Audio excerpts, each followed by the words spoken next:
slides and declare two statements before we started. The first statement is that, one, we have all played a game in one way or another. And I think it's a very important fact because at our age, we have probably played many different types of games. So that's the first fact. The second fact is we have probably and most likely enjoyed it, one game or another, since we were young. And that's the key thing that I want to focus on today. Why do we enjoy playing games? Now, what elements of a game makes it interesting for us? I know it seems like a mundane question to ask, but every day in our lives we allocate so much time to gaming. Well, I do. It's my job, but I think most people will play one form or another with their children, with their friends on the weekends. But it's an important question, right? It's a form of entertainment that we consistently participate in.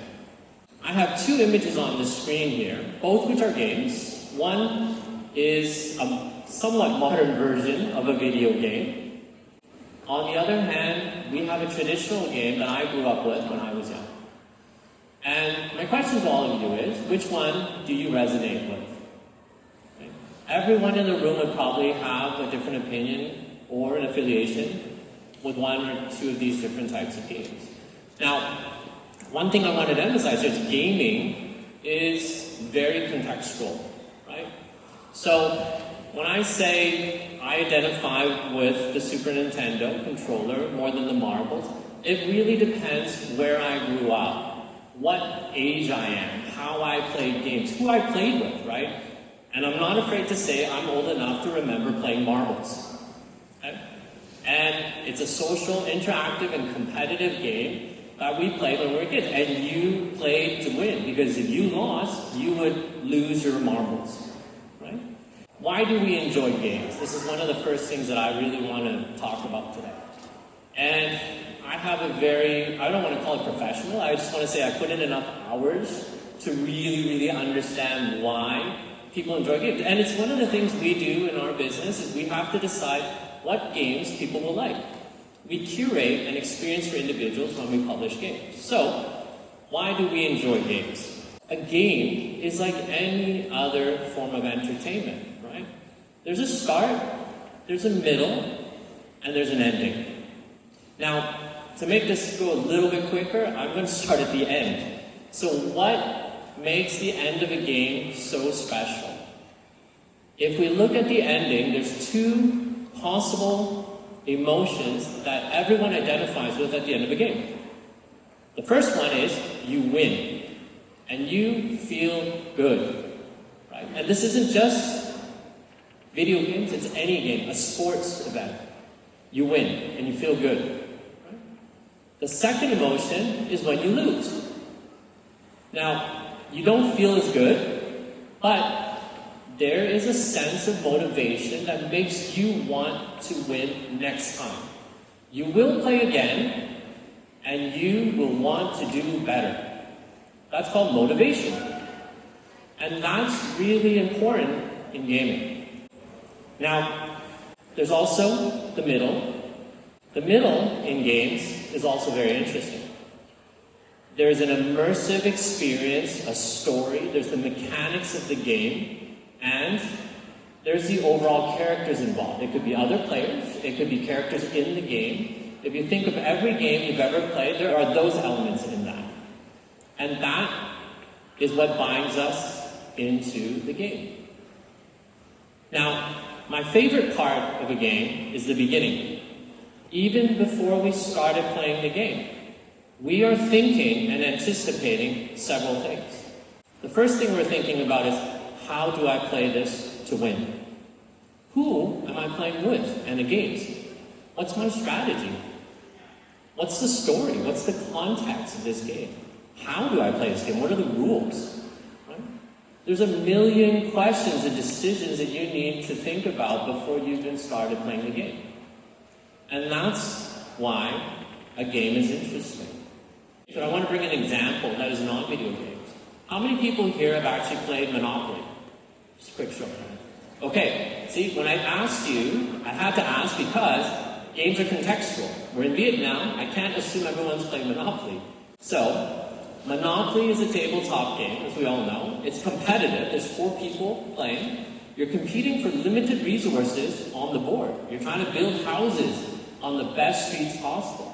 You're trying to charge rent on those houses and acquire as much of the points or currency as possible.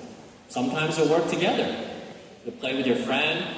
Someone's being mean. You guys kind of gang up on them.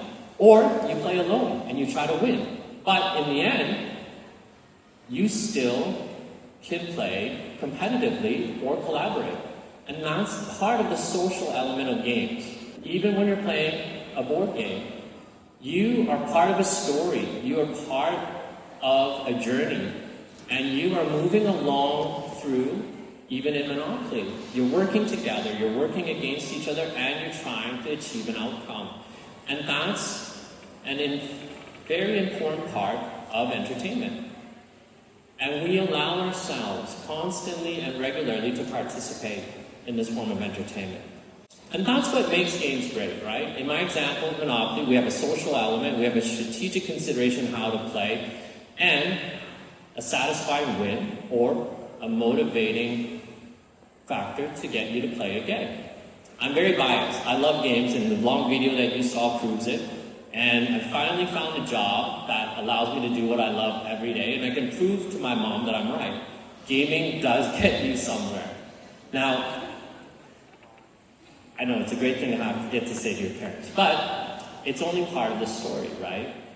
The next thing I want to really talk about is how does gaming impact our lives? This is the more practical aspect. Now, I know gaming has a lot of bad reputation. Parents, a lot of you may be parents already. I myself am one, and I think about the same thing. Games cannot be a replacement for education. There are better ways to use your time. Go outside, touch grass. We tell our kids this all the time, right? But I want to say 2 things about games here. Number 1, gaming is a tool. Okay? It helps us promote positive or sometimes negative individual behavior. Second point is, games and gaming are a catalyst for technological change or change overall. These are big themes in our industry and actually around the world. I will not spend the whole time trying to argue that, hey, these are great ideas, right? I'm just going to distill this into a couple very specific points. Now, the first point I want to point out is this. If we look at games, and we talked about how much we enjoy it, why we enjoy it, the mechanics of it, it promotes positive reinforcement, right? You play a game, you win, you lose, you want to play again. So, my point is that, why don't we use gaming as a way to reinforce and educate positive behaviors? Right? It's possible. I think we do it all the time in different ways. We gamify a lot of different experiences to create those behaviors. Now, more often, it's hard to say, hey, we just gamify everything, right? We cannot let our kids, young people, just run loose.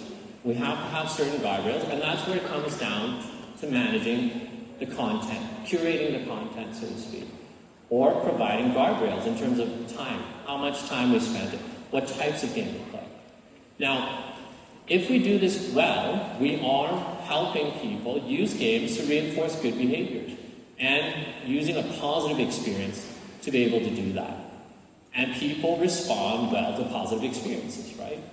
And that's why it's an important part of educating, is creating a positive environment for them to learn. So that's the first argument I wanted to make. The second thing is, how has gaming and the gaming industry impacted our lives? Now, you see a list of many different things on the board: graphics, processing power, UI, networking, VR.